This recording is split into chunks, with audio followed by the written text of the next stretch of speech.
I want an open marriage.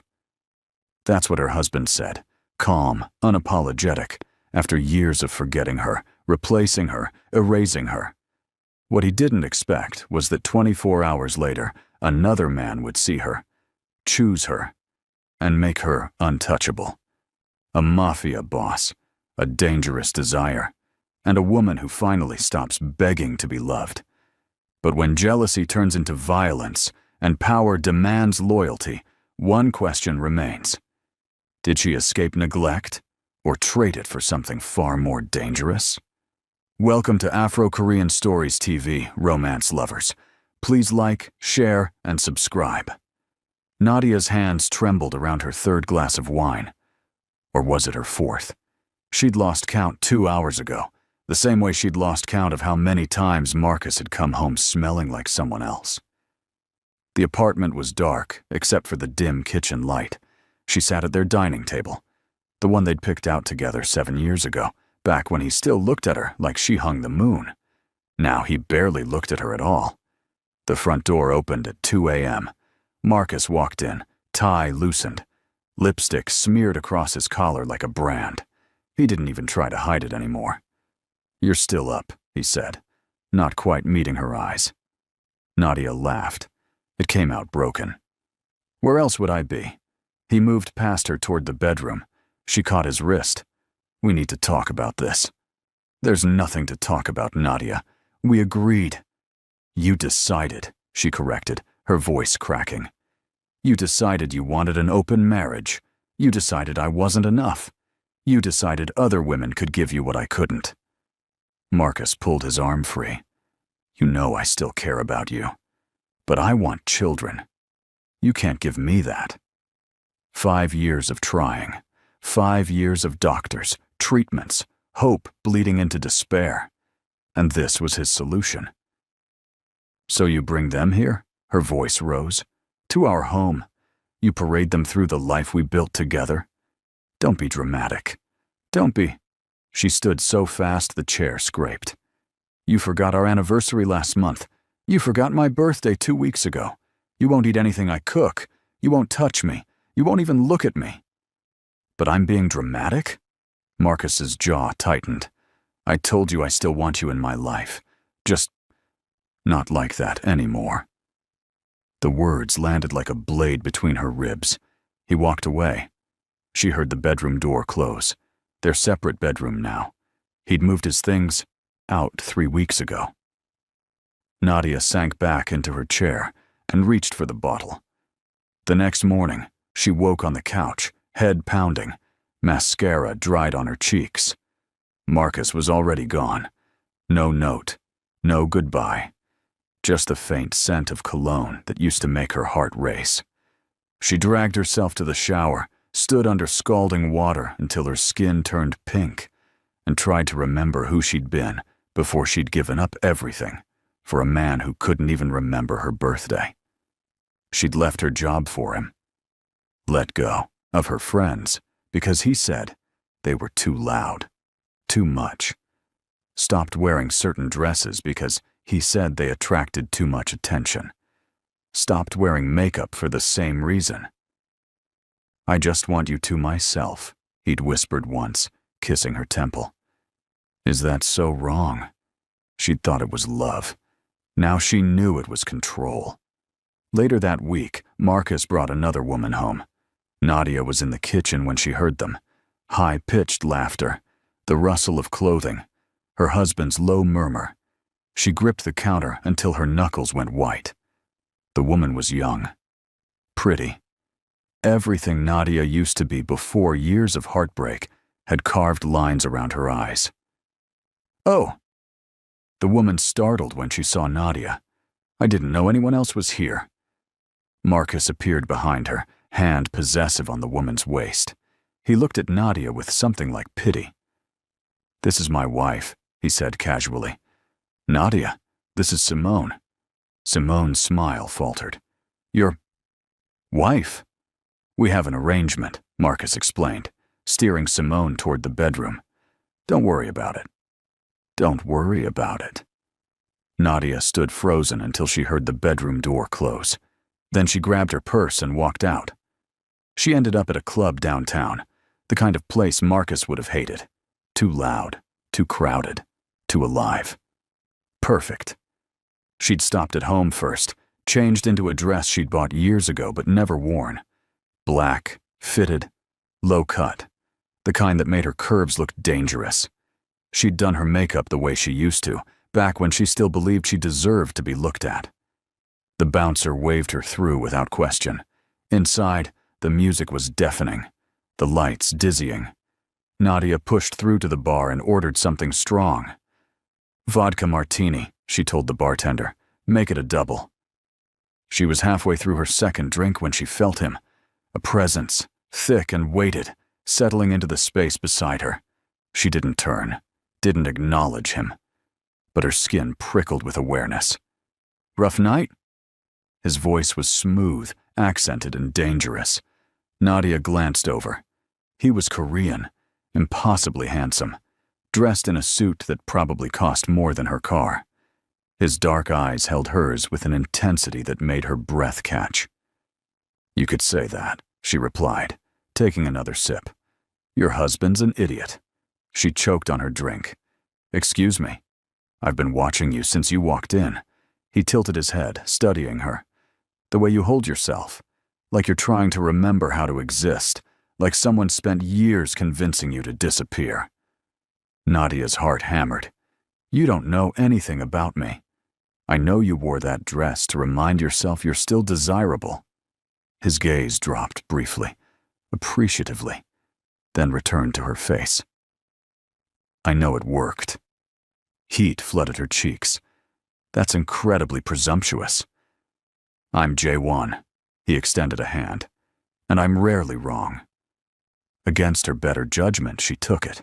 His grip was firm, warm, and deliberate. "Nadia. Beautiful name." He didn't let go immediately. "What brings you here alone, Nadia?" She laughed bitterly. "Freedom. Stupidity. Revenge." "Pick one."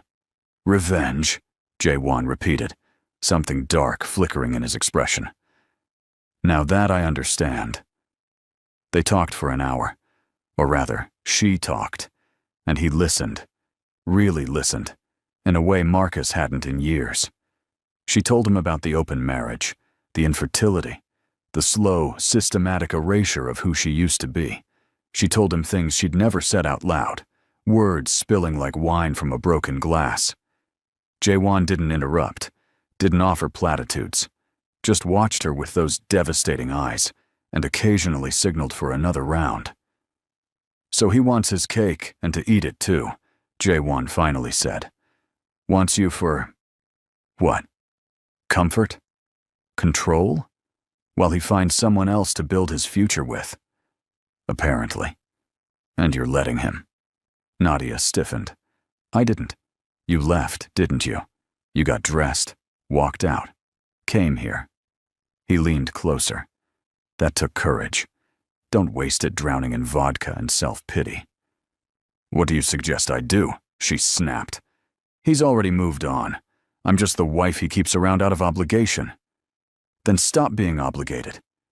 J1's smile was slow, dangerous. "Start being unavailable." "I don't understand." "Date me." Nadia blinked. "What?" "For revenge. For your pride. For whatever you need." He shrugged like he was suggesting dinner, not upending her entire world. "I guarantee your husband won't stay indifferent once he realizes another man wants what he's been neglecting. That's insane." "Maybe." J1 pulled out his phone, typed something, and showed her the screen. "But I'm also serious. That's my number. Think about it." Before she could respond, he stood, buttoned his jacket, and gave her one last lingering look. "Wear that dress when you call me," he said. "I want to see you in it again." Then he was gone, swallowed by the crowd. Nadia stared at the number glowing on her phone screen. Her heart was racing, her hands were shaking, and for the first time in 5 years, she felt something other than numb. She went home at dawn, Marcus was waiting in the living room, still dressed, arms crossed. He looked furious. "Where the hell were you?" Nadia walked past him, humming under her breath. Her phone buzzed. She glanced at it and smiled. A real, genuine smile that lit her entire face. "Nadia." Marcus's voice was sharp. "I asked you a question." "Out," she said simply, heading toward the guest bedroom, her bedroom now. "Out where? Does it matter?" She paused at the door, glancing back. "You're never home anyway." His jaw clenched. "We need to talk about this." "Now you want to talk?" She laughed. "Good night, Marcus." She closed the door, leaned against it, pulled out her phone and read J1's text. "Sleep well, Nadia. You deserve better than what you've been accepting." Her thumb hovered over the keyboard. Then, before she could second-guess herself, she typed back. "When can I see you again?" His response was immediate. "Tomorrow. I'll pick you up at 7. Wear whatever makes you feel powerful." The next evening, Nadia stood in front of her closet for 20 minutes. Everything in it was conservative, safe, chosen to please a man who no longer saw her. Screw that. She dug to the back, found another dress she'd hidden away. Deep red, sleeveless, fitted. She paired it with heels that made her legs look endless. Hair down, makeup bold. Lips painted the color of wine.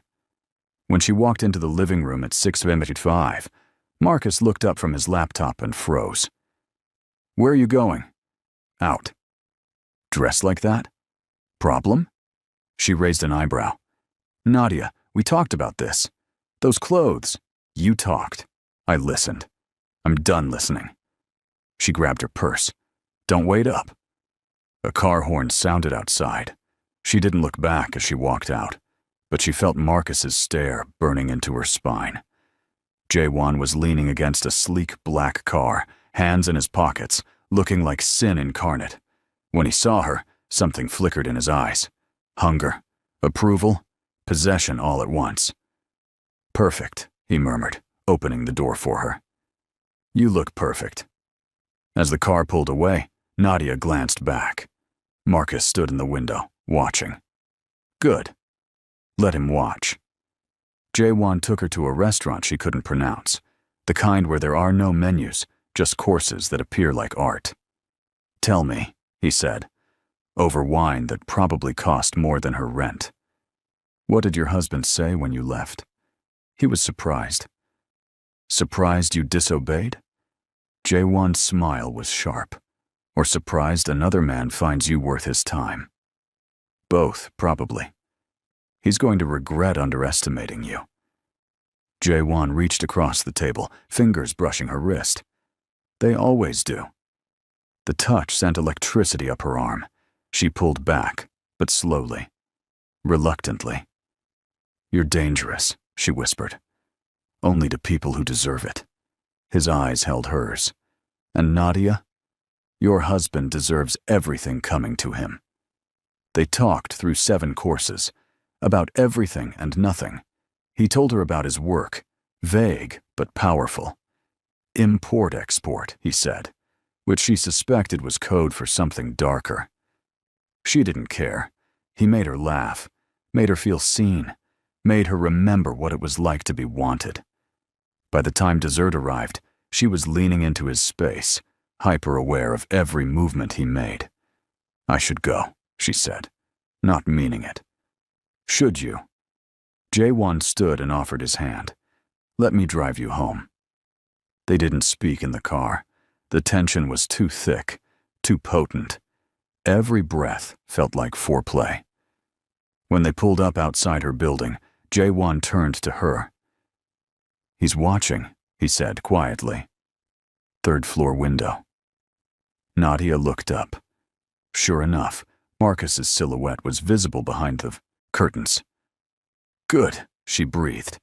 J1's hand cupped her face, thumb brushing her cheekbone. "I'm going to kiss you now. Stop me if you don't want this." She didn't stop him. His lips met hers, firm and claiming, tasting like wine and something darker. His hand slid into her hair, tilting her head back, deepening the kiss until she forgot her own name. When he finally pulled away, they were both breathing hard.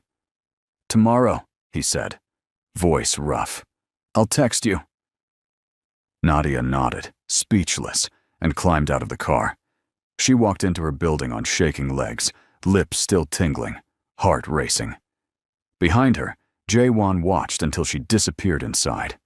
Above, Marcus watched them both. She came home giddy, flushed, alive. Marcus was waiting, jaw tight, eyes stormy. "Who is he?" Nadia hummed, checking her phone. Jaewon had already texted. "Sleep well, beautiful. Dream of me." She smiled. "Nadia." Marcus's voice was dangerous. "Answer me." "Someone who actually notices I exist," she said lightly, heading to her room. "You're my wife." "Am I?" She spun to face him. "Because you've made it very clear I'm just here. A placeholder, while you find someone better." "That's not." "Good night, Marcus." She closed the door before he could respond. The next morning, she didn't make breakfast. For 7 years, she'd woken early to cook for him. Eggs the way he liked. Coffee the way he preferred. Toast with butter, never jam. Not today.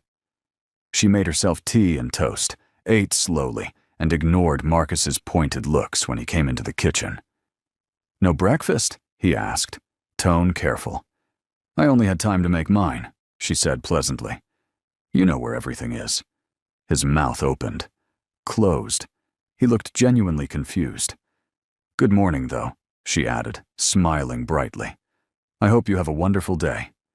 Then she walked out, leaving him standing there, speechless. Over the next week, Nadia changed everything. She stopped cooking for Marcus entirely, stopped doing his laundry, stopped asking about his day. Instead, she went out. Met Jaewon for coffee, for lunch, for long drives that ended in stolen kisses and heated glances. She started dressing the way she wanted. Bold colors, fitted clothes, heels that clicked with confidence. She laughed more, smiled more, became more herself than she'd been in years. And Marcus noticed. Oh, he noticed. He started coming home earlier, started asking where she'd been, started watching her with something that looked like jealousy. "Who is this guy?" he demanded one night, following her to her bedroom. "Why do you care?" "Because you're my wife." "Funny how you keep forgetting that until someone else remembers first." She turned to face him. "What's wrong, Marcus? Don't like the open marriage when it goes both ways?" His face darkened. "This isn't what we agreed to." "We didn't agree to anything. You made a decision, and I lived with it." She stepped closer. "Now, I'm making my own decisions. Don't like it? File for divorce." His eyes widened. "You don't mean that." "Don't I?" Her phone buzzed. She glanced at it, smiled, typed a response. Marcus's hands clenched. "Let me see that." "No." "Nadia. Good night, Marcus." She closed the door, locked it this time. On the other side, she heard him swear. The breaking point came 2 weeks later. Nadia was getting ready for another date. A black dress that hugged every curve, hair cascading over her shoulders. Marcus appeared in her doorway. "We need to talk." "I'm busy." "I know you're seeing someone." His voice was strained. "I want to know who." "Why?" She applied lipstick without looking at him. "So, you can approve? Pass judgment? Decide if he's good enough for the wife you don't want?" "I never said I didn't want you." "You said it every day for the past year." She turned, and something in her expression made him step back. "Every time you came home smelling like someone else. Every time you forgot me. Every time you choose them over me." "Nadia, I'm done, Marcus.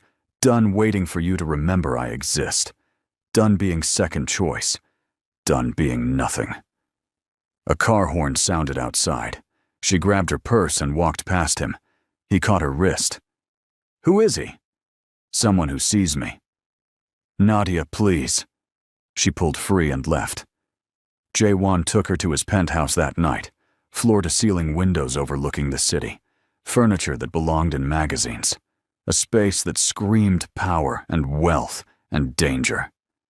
"This is where you live?" she breathed. "One of the places." He poured them wine and handed her a glass. "You're tense. Marcus is getting suspicious." "Let him."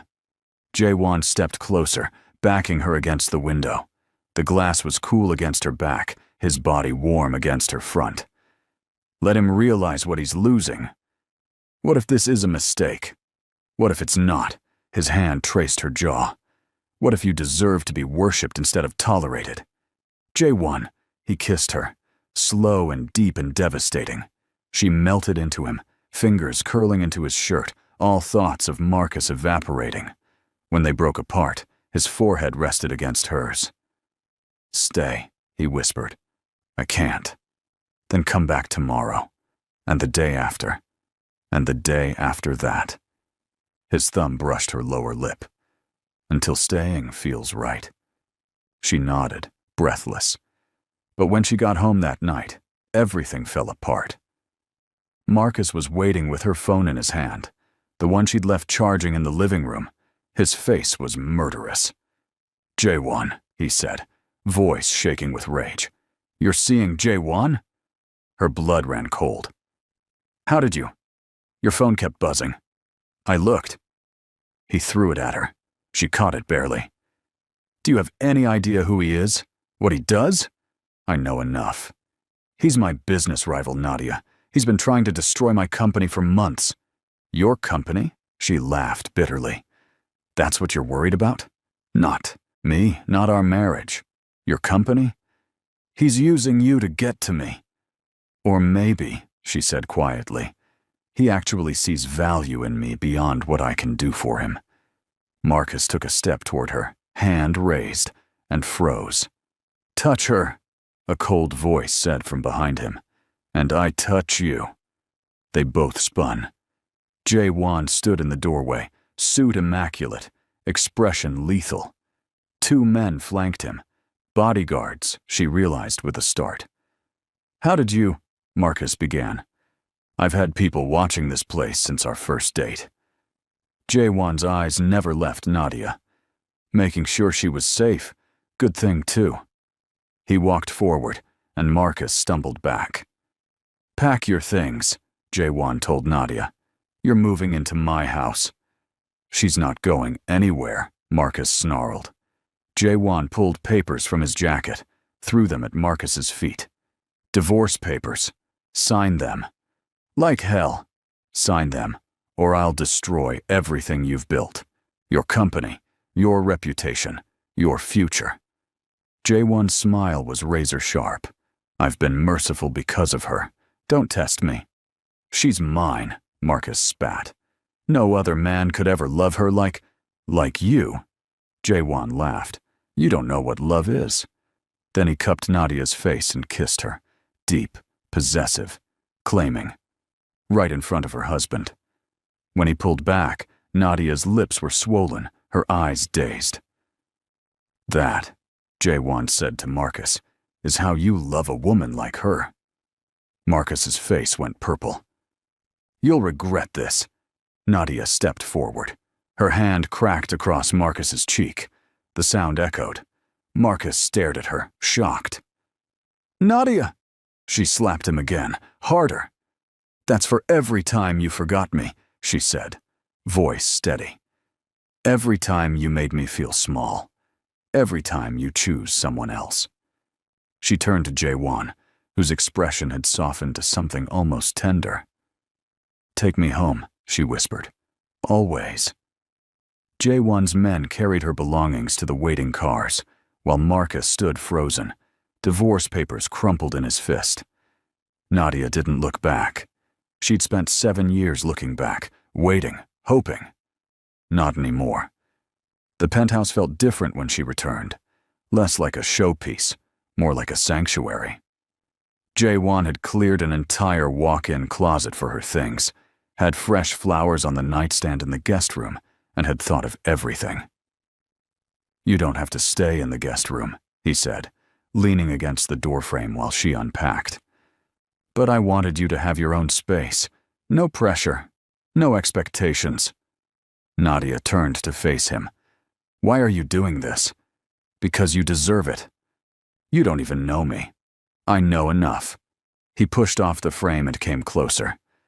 I know you've been surviving instead of living.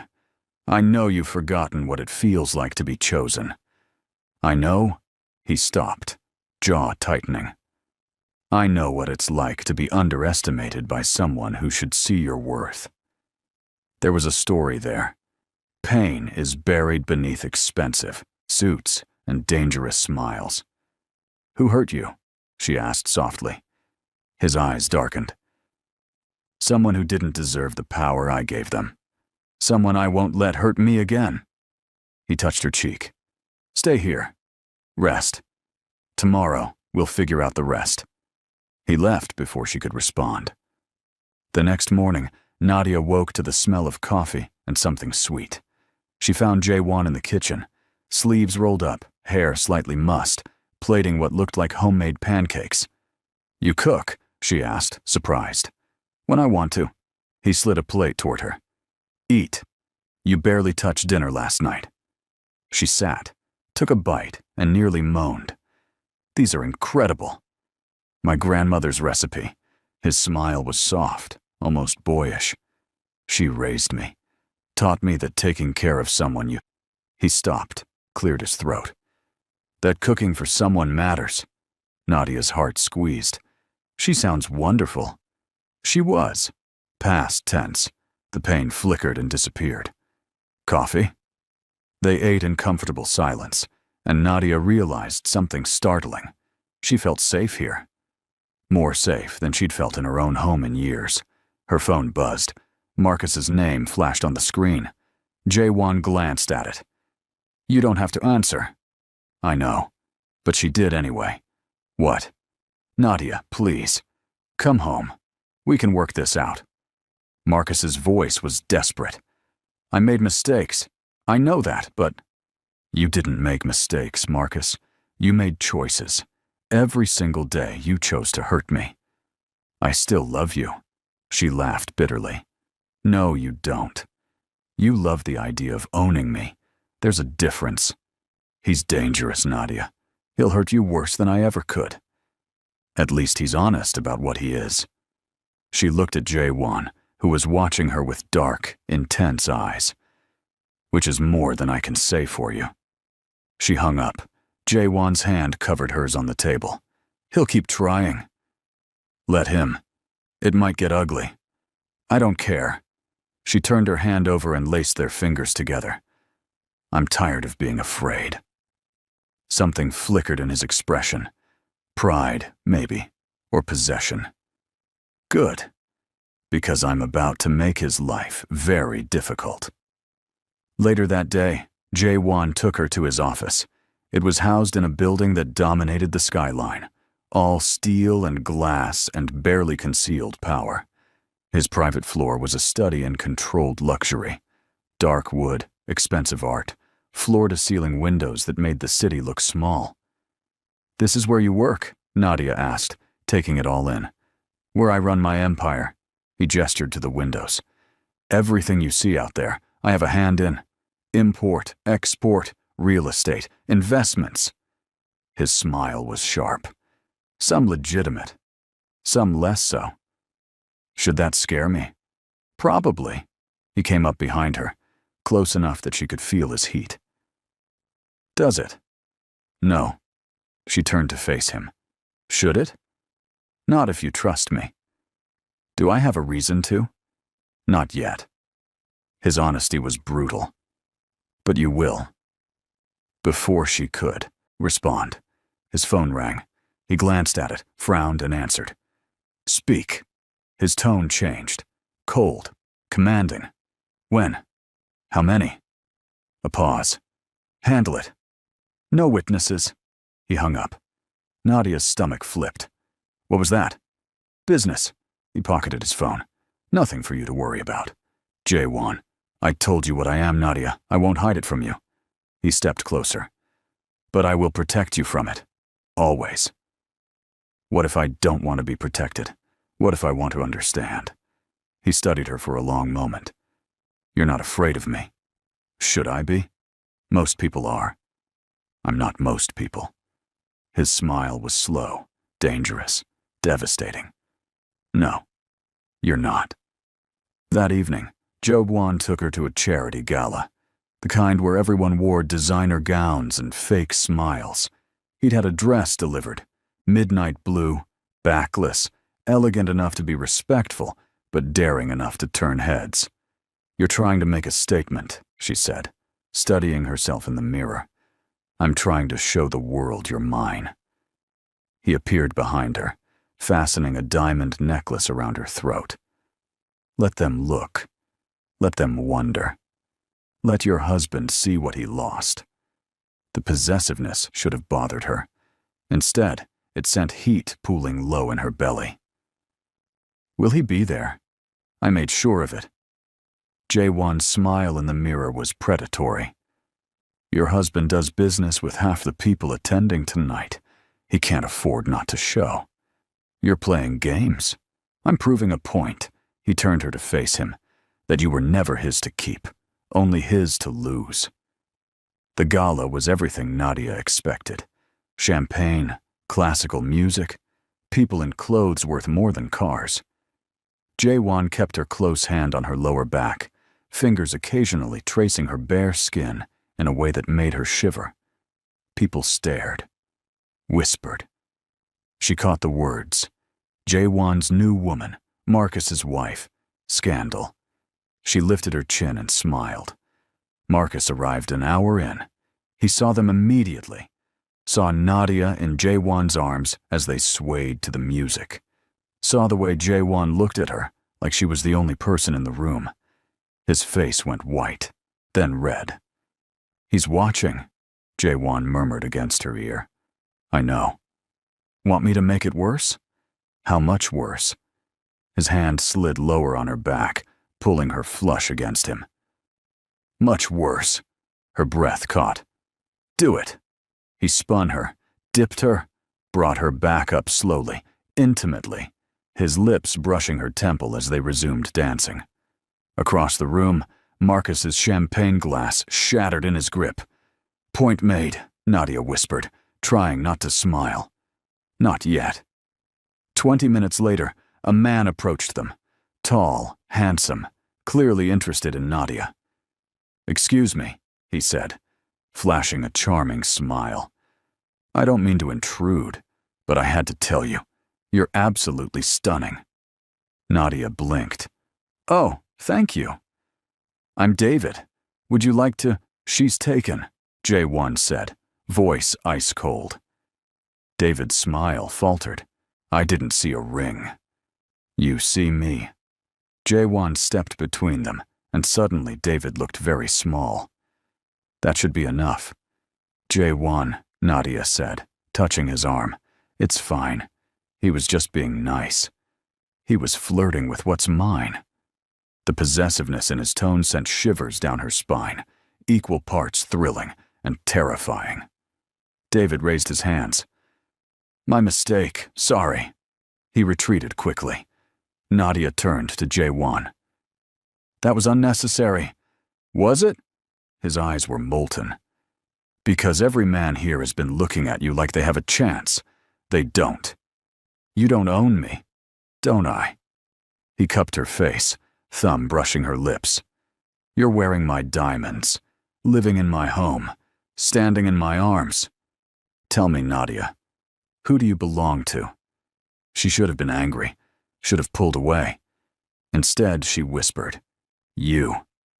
His kiss was fierce, claiming absolutely inappropriate for their surroundings.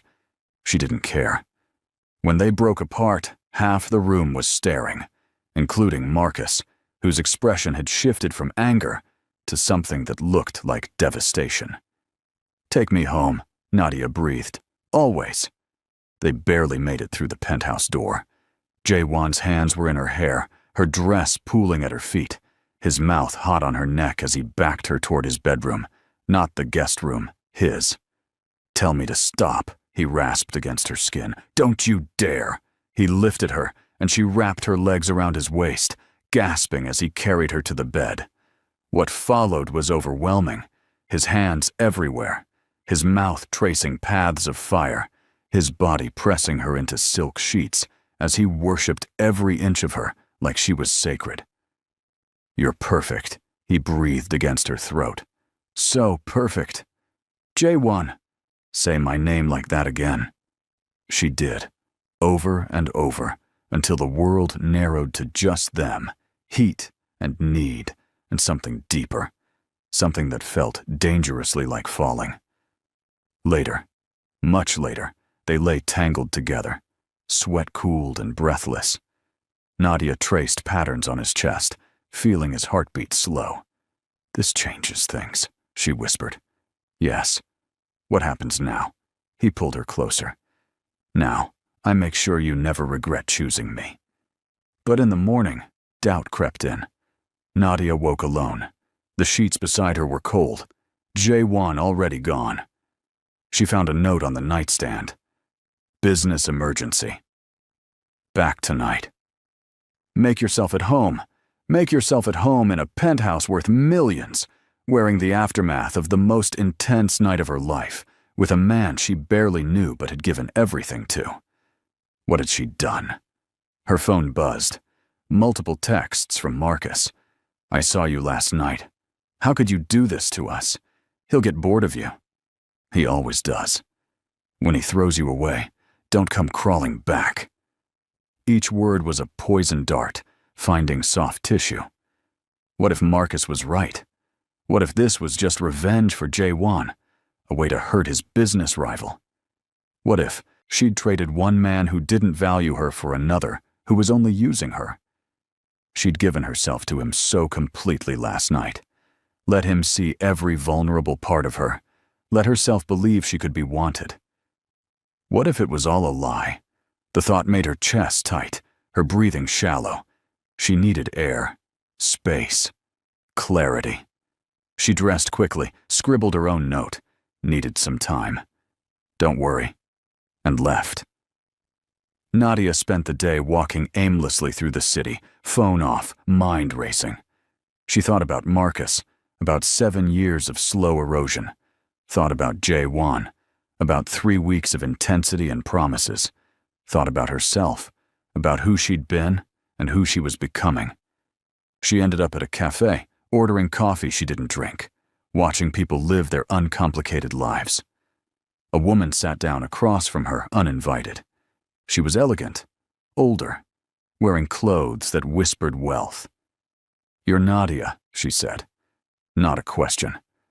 "Do I know you?" "Not yet. I'm Minseo, J1's associate." Her smile was cool. "And his ex-wife." Nadia's blood turned to ice. "He didn't mention me?" Minseo's laugh was bitter. "Of course not. He never does. What do you want?" "To warn you." Minseo leaned forward. "J1 doesn't love. He obsesses. He consumes. He'll make you feel like the center of his universe until he's destroyed everything that threatens his control. Then he'll move on. You don't know what you're talking about." "Don't I? I was you once. The new, shiny thing that caught his attention. He promised me the world, gave me everything I thought I wanted. Then he got bored." Minseo's eyes were hard. "He'll do the same to you, especially once he's finished using you to destroy your husband." "He's not, isn't he? Marcus is his business rival. You're the perfect weapon. Don't fool yourself into thinking this is about you. It's about winning." Minseo stood and smoothed her skirt. "When he breaks your heart, remember I warned you."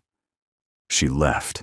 Nadia sat frozen, Minseo's words echoing in her head, mixing with Marcus's texts, creating a chorus of doubt. "He'll get bored. He's using you. He doesn't love." Her phone buzzed. "J1. Where are you?" "Nadia, answer me." Then another. "Please, just tell me you're safe." And another.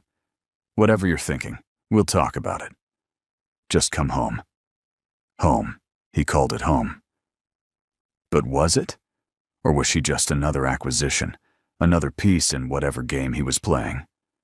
She turned her phone off, By the time she made it back to the penthouse, it was dark. The living room was destroyed. Furniture overturned. Glass shattered. Evidence of violence everywhere. And Jae-won in the center of it, hands bloody, eyes wild. He saw her and went utterly still. "Where were you?" His voice was raw. "I've had every man I know searching the city. I thought—" He couldn't finish. "I needed space. Space." He laughed, and it sounded broken. "You disappear for 12 hours, won't answer. Your phone, and you needed space? You left this morning without saying goodbye." "I left a note." "A note," she repeated. "After last night, you left me a note." Understanding dawned in his eyes. I thought maybe your ex-wife was right. Maybe this is just a game. Maybe I'm just a weapon you're using against Marcus." "My ex?" His expression turned murderous. "Minseo found you. She warned me. About you. About what happens when you get bored." Jae-won crossed to her in 3 strides and gripped her shoulders. "Listen to me. Minseo and I were arranged. A business merger disguised as a marriage. We tolerated each other for 2 years before we both called it off. There was no love, no obsession, no consumption. Then why did she? Because she's still bitter that I wouldn't pretend for her. Wouldn't play the devoted husband when we both knew it was a lie." His grip gentlened.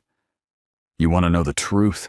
I've been waiting my whole life to feel what I felt last night. Minseo can't stand that I found it with you and not her." Nadia's eyes burned. "How do I know you're telling the truth?" "Because I'm telling you things I've never told anyone." He pulled her closer. "Because I destroyed my office today when I couldn't find you. Because I've had men searching every hospital, every morgue, every place you might be. Because the thought of losing you made me lose my mind." His voice cracked on the last word. "I'm not using you, Nadia. I'm falling for you. Have been since the moment you sat down at that bar and looked at me like I was a person instead of a reputation." Tears spilt down her cheeks. "I'm scared. Of me? Of this. Of how much I want it. Of what happens when it ends. Then let me prove it won't." He cupped her face. "Let me prove I'm not him. That I see you. That I choose you. Every day, every moment, I choose you. Jae-won, move your things into my bedroom, not the guest room. Mine. Wake up with me. Fall asleep with me. Let me earn your trust. What if you break me? Then I'll spend the rest of my life putting you back together." His forehead touched hers. "I'm terrified too, Nadia, of how much power you have over me, of how completely you've undone me. But I'd rather be terrified with you than empty without you." She kissed him then, desperate, believing, choosing. "Okay," she whispered against his lips. "Okay." They moved her things that night. It felt significant, symbolic. Her clothes next to his, her books on his nightstand, her presence in his space. "Tell me about your grandmother," she said later, curled against his chest. So he did. Told her about growing up poor, about his grandmother working 3 jobs to keep him fed, about learning early that power was the only protection, about building his empire from nothing, using whatever means necessary. "She died before she could see what I became," he said quietly. "I don't know if she'd be proud or horrified." "She'd be proud," Nadia said with certainty. "You survived. You protected yourself. You became powerful enough that no one could hurt you again." His arms tightened around her. "Minseo was right about one thing. I do obsess. When something matters to me, I can't let it go. Can't walk away. Can't accept losing.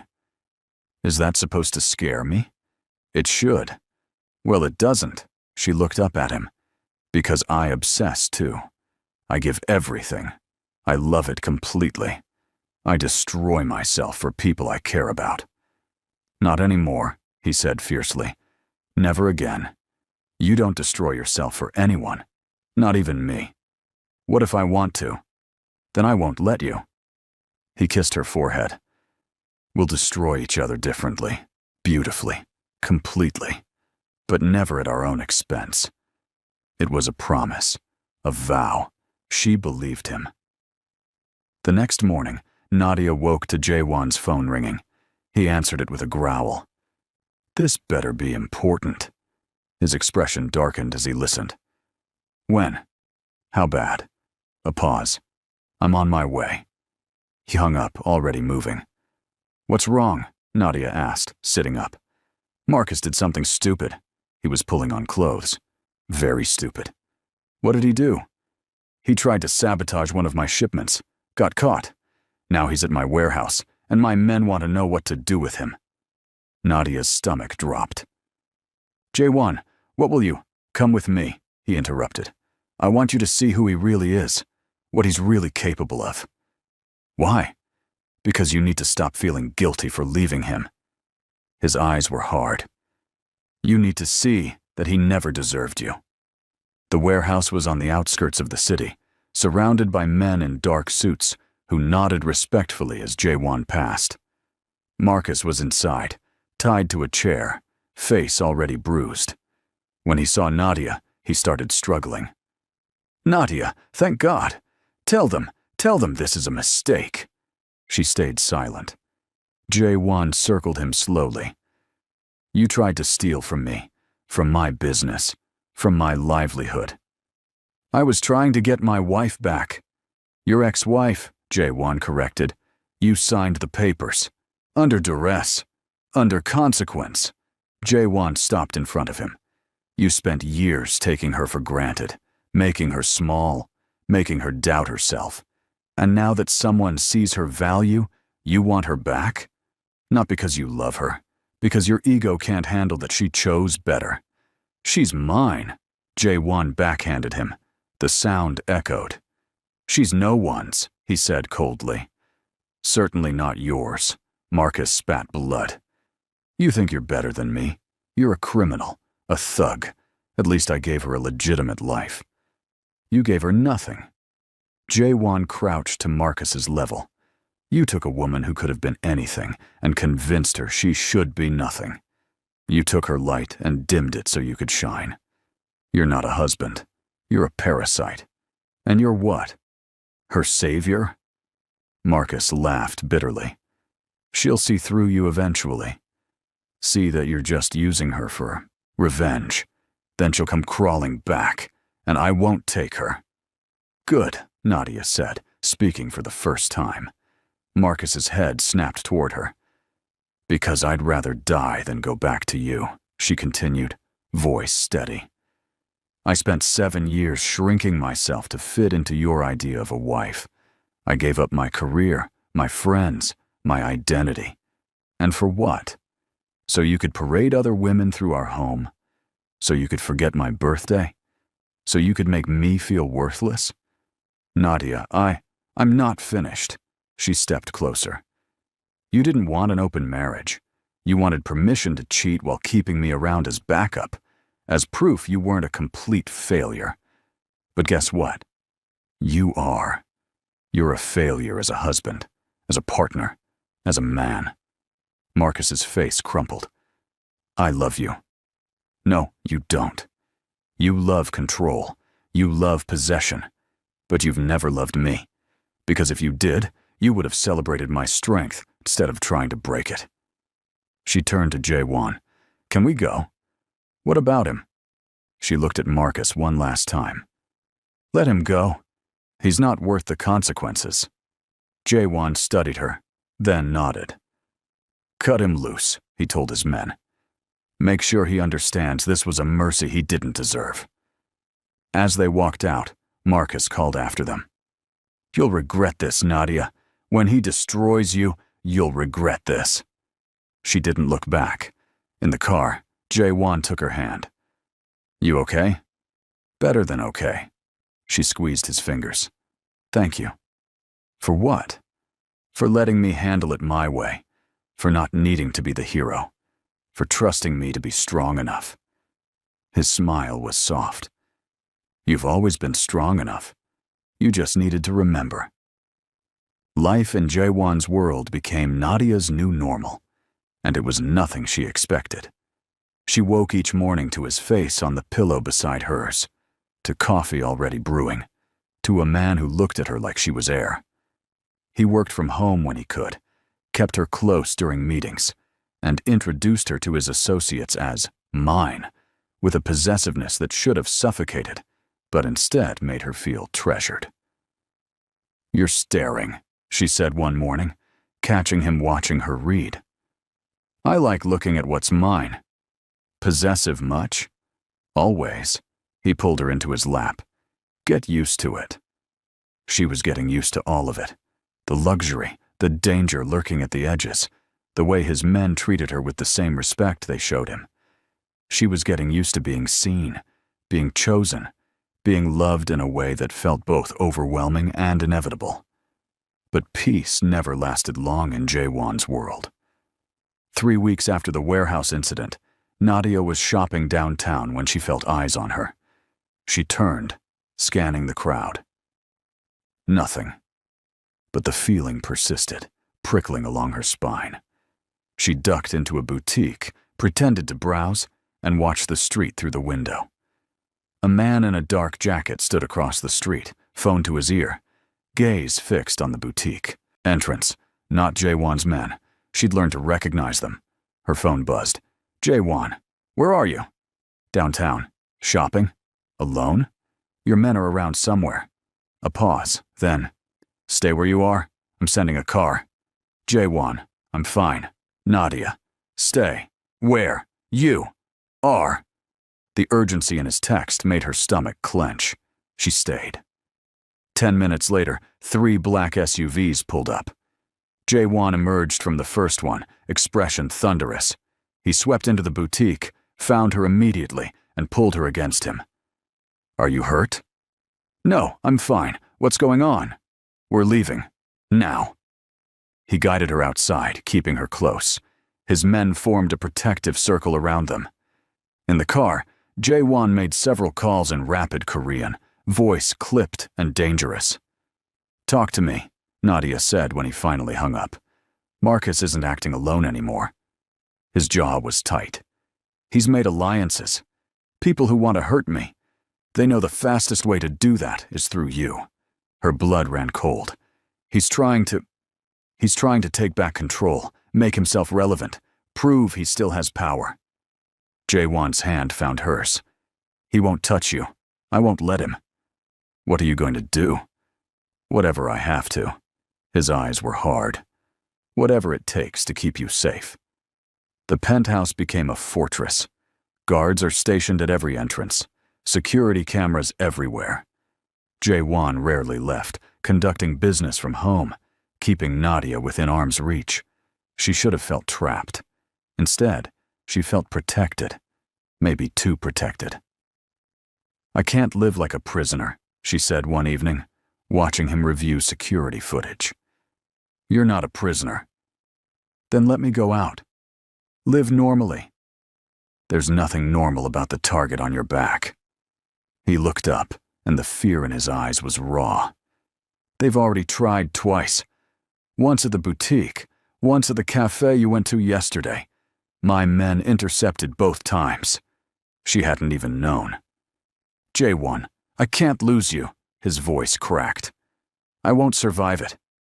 She crossed to him and framed his face with her hands. "Then let me help. Teach me to protect myself. Let me be part of the solution instead of the problem." He studied her for a long moment. "You want to learn?" "I want to stop being helpless." Something flickered in his expression. Respect, maybe, or pride. "Okay. Tomorrow, we start training." The next morning, Jaewon took her to a private gym in the basement. "Basic self-defense," he said, demonstrating a move. "Someone grabs you from behind, you do this." He walked her through it slowly, adjusting her stance, correcting her grip. His touch was clinical, but heat simmered beneath every contact. "Again," he ordered. She repeated the move. he countered, pinned her against the mat. "You're holding back," he murmured above her. "Don't. I don't want to hurt you." "You won't?" His smile was challenging. "Try." She tried. He deflected easily, flipped her, and hovered over her with their faces inches apart. "Better," he breathed, "but not good enough. Maybe you're just showing off." "Maybe." He lowered his head, lips brushing hers. "Or maybe I like having you under me.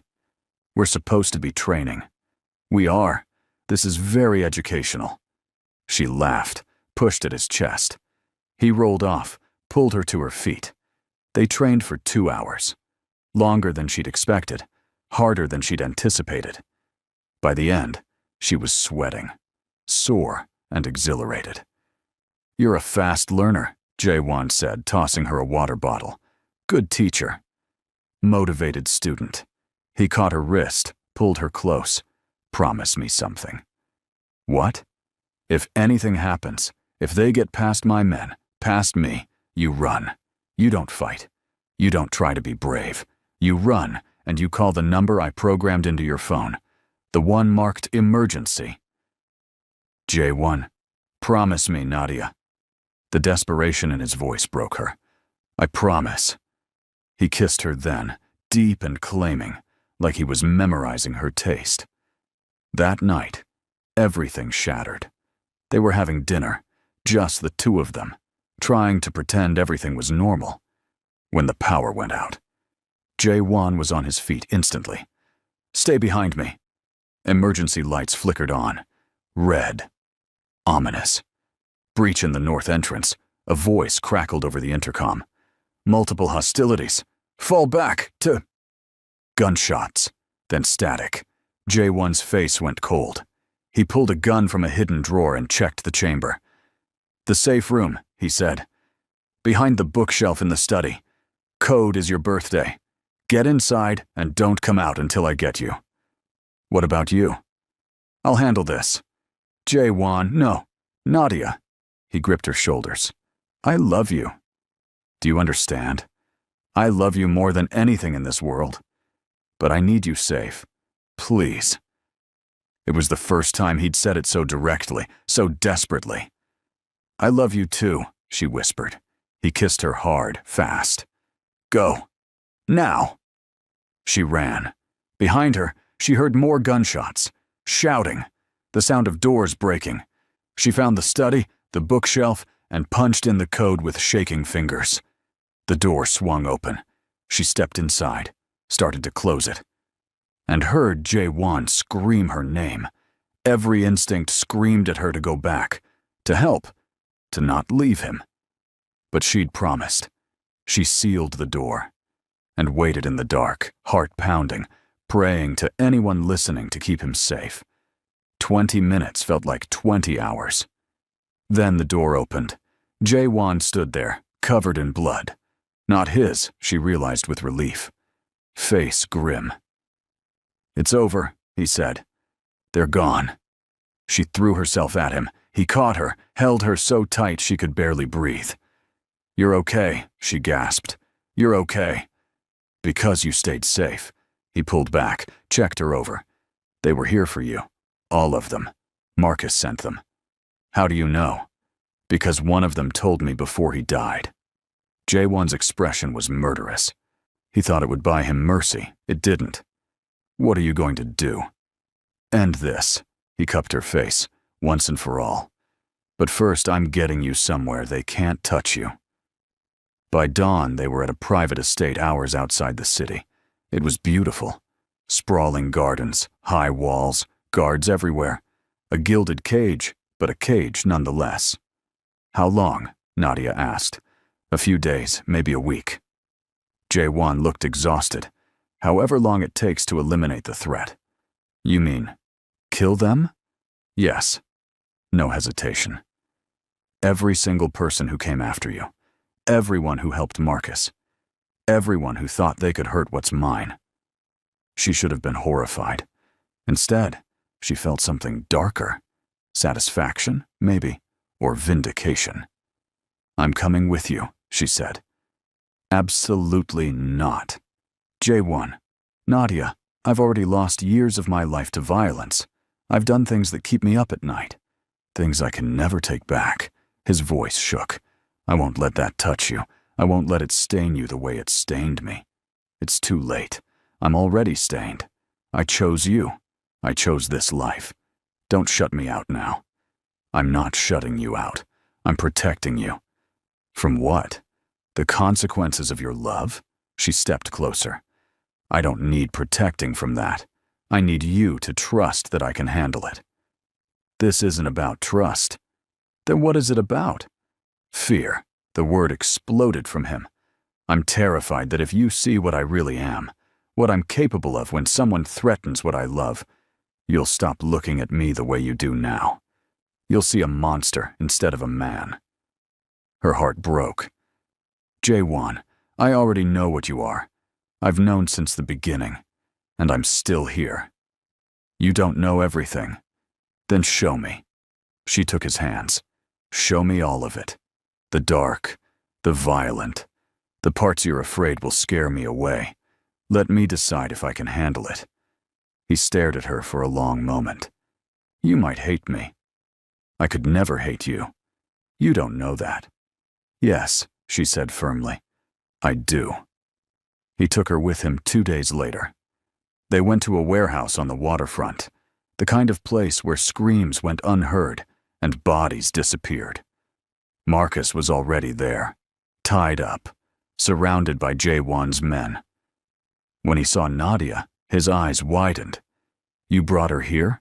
To watch? No. J1's voice was ice.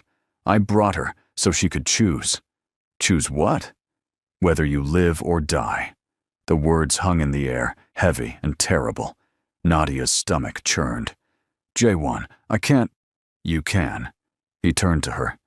He tried to have you killed. Multiple times. He's allied with people who deal in trafficking, drugs, weapons. Things I won't touch because there are lines even I don't cross. He's become everything he accused me of being, and worse. So you choose. Mercy or justice. She looked at Marcus, at the man she'd loved for 7 years, the man who'd broken her piece by piece, the man who'd sent killers after her because his ego couldn't handle rejection. Why? She asked him. Why couldn't you just let me go? Because you're mine, Marcus said, voice desperate. You've always been mine. I made you, shaped you. Everything you are is because of me. No. Her voice was steady. Everything I was is because of you. Everything I am now is despite you. She turned to J1. I don't want him dead. Relief flickered in J1's eyes. But I don't want him free either, she continued. I want him to lose everything the way he made me lose everything. His business, his reputation, his freedom to hurt anyone else. Can you do that? J1's smile was sharp. Consider it done. Within a week, Marcus's company collapsed.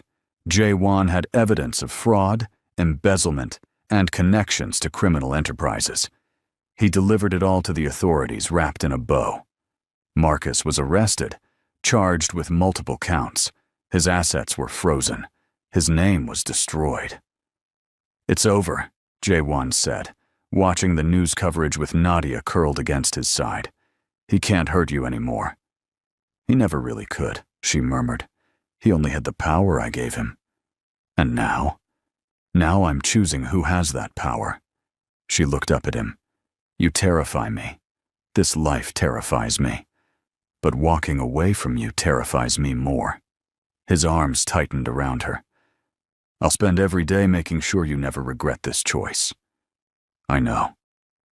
They sat in silence, watching the world move beyond the windows, wrapped in each other, and the promise of something lasting. But peace was fragile in their world. A month later, Nadia missed her period. She stared at the pregnancy test, hands shaking, result clear as day. Positive. Her first thought was joy, bright, overwhelming, terrifying joy. Her second thought was fear. She was carrying J1's child. A child who would be born into danger, violence, a world of impossible choices. A child who would have a target on their back from the moment they drew breath. She couldn't do it. Couldn't bring a baby into this. Could she? She avoided Jaewon for 2 days, claiming she wasn't feeling well. He believed her, or pretended to, but she saw the worry in his eyes, the way he watched her like he was afraid she'd disappear. On the 3rd day, he cornered her in their bedroom. "What's wrong?" "Nothing. Nadia." He tilted her chin up. "Don't lie to me." "I'm not. You've barely looked at me in 3 days. You won't let me touch you. You're hiding something." His voice softened. "Whatever it is, we'll handle it together." The gentleness broke her. "I'm pregnant," she whispered. He went completely still. "What?" "I'm pregnant. About 6 weeks, I think." For a moment, he just stared at her. Then his face transformed. Shock bleeding into wonder, bleeding into pure, incandescent joy. "You're pregnant," he repeated, like testing the words. "We're having a baby. Jaewon, I don't know if I can." He kissed her. Deep, reverent, overwhelming. "You can," he said against her lips. "We can. I'll make it safe. I'll make it possible.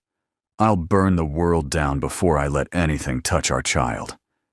"That's what I'm afraid of," she admitted. "That you'll have to. That our baby will grow up in danger. That they'll pay for our choices." "No." His hands framed her face. "They'll grow up loved, protected, surrounded by people who would die for them. And when they're old enough, they'll choose their own path, not mine, not yours, theirs. I promise you that." "How can you promise that?" "Because I'm going to start changing things.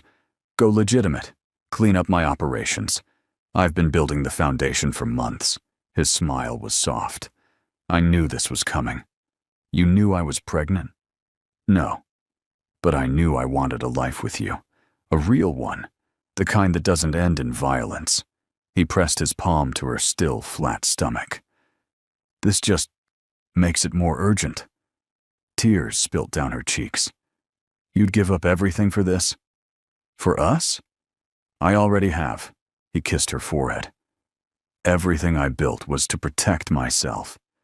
But now, I have something worth protecting that's more important than power or reputation or fear. I have you. And now, I have this. It's going to be hard. I know. There will be people who won't let you walk away. I know that too." His eyes were hard. "Which is why I'm not walking. I'm fighting my way out.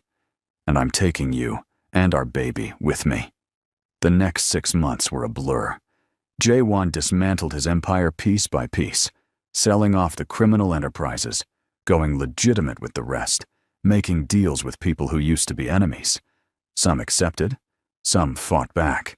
There were attempts on his life, on hers, close calls that left her shaking and him furious. But they survived.